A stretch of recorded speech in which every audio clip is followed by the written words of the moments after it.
नमस्कार, मैं हूं अंजलि और आप देख रहे हैं जनसंसार न्यूज। आइए जानते हैं वो 10 बड़ी खबरें जो आज सुर्खियों में रही। इंदौर के महू में 7 वाहन आपस में टकरा गए। ट्रक और गैस टैंकर कारों पर चढ़ गया। हादसा मानपुर भैरू घाट पर शनिवार सुबह हुआ और मुंबई आगरा नेशनल हाईवे बंद हो गया।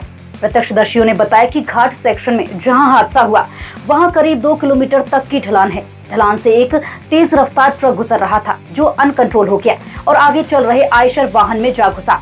आयशर को टक्कर लगी तो वह आगे कार से भिड़ गया, फिर कार और पिकअप में टक्कर हो गई। वहीं मानपुर थाना प्रभारी ने बताया कि किसी तरह की जनहानि नहीं हुई है। इस जगह पर अक्सर दुर्घटनाएं होती रहती हैं, लेकिन सरकार की तरफ से कोई उचित कदम नहीं उठाए गए हैं। इंदौर के भगीरथपुरा जल संकट को लेकर कैबिनेट मंत्री कैलाश विजयवर्गीय और तुलसीराम सिलावट की मौजूदगी में समीक्षा बैठक हुई। बैठक के बाद मंत्री ने कहा कि स्थिति नियंत्रण में है और फिलहाल कोई नया मरीज सामने नहीं आया है। क्षेत्र में नई नर्मदा पाइपलाइन और ड्रेनेज लाइन का काम जारी है। करीब 30% कार्य पूरा हो चुका है और जल्द नर्मदा जल आपूर्ति शुरू होगी। जिस तरह से अब बोरिंग के पानी को लेकर सतर्कता बरती जा रही है, उससे साफ होता दिख रहा है कि भूमिगत जल प्रदूषित है और इसी के चलते इस तरह की घटना से इनकार नहीं किया जा सकता। हालांकि जांच का विषय है। सोमनाथ मंदिर पर हुए हमले के बाद देश भर में शिव उपासना का संदेश दिया जा रहा है। इसी क्रम में बीजेपी प्रदेश अध्यक्ष हेमंत खंडेलवाल ने महाकाल मंदिर से शिव उपासना अभियान की शुरुआत की। उन्होंने बाबा महाकाल के दर्शन कर देश की सुख समृद्धि और सौहार्द के लिए प्रार्थना की। साथ ही नागरिकों से शिव आराधना और ओम नमः शिवाय की जाप की अपील की। ये आयोजन गुजरात के प्रसिद्ध सोमनाथ मंदिर पर हुए आक्रमण के 1000 वर्ष और उसके जीर्णोद्धार के लगभग 80 वर्ष पूरे होने के उपलक्ष्य में किया गया। उज्जैन में लगातार हो रही वाहनों की चोरियां रुकने का नाम नहीं ले रही हैं। इस बार चोरों ने राह चलते सड़क पर खड़ी बुलेट चोरी कर ली। बाइक से आए 2 बदमाशों ने पहले बुलेट का ताला तोड़ा, फिर मात्र 25 सेकंड में बुलेट चोरी कर फरार हो गए। मध्य प्रदेश में कड़ाके की ठंड का दौर जारी है। खासकर उत्तरी हिस्से में ठंड और घने कोहरे का असर ज्यादा है।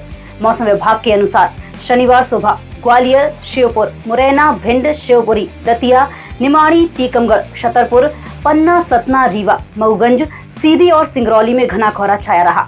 भोपाल, इंदौर, रायसेन, शाजापुर, विदिशा समेत कई जिलों में भी कोहरे का असर देखने को मिला है। सरकार की योजना थी कि गाय के गोबर, गौमूत्र और दूध से कैंसर जैसी गंभीर बीमारी से लड़ाई लड़ी जाए। इसके लिए पंचगव्य योजना शुरू की गई और नानाजी देशमुख विश्वविद्यालय को करोड़ों रुपए दिए गए, लेकिन अधिकारियों ने इस रकम को योजना पर खर्च करने की बजाय घूमने फिरने में उड़ा दिया।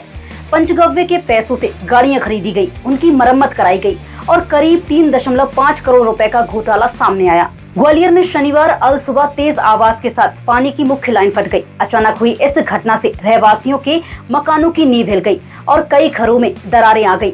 लोगों को ऐसा महसूस हुआ मानो कि भूकंप आ गया हो।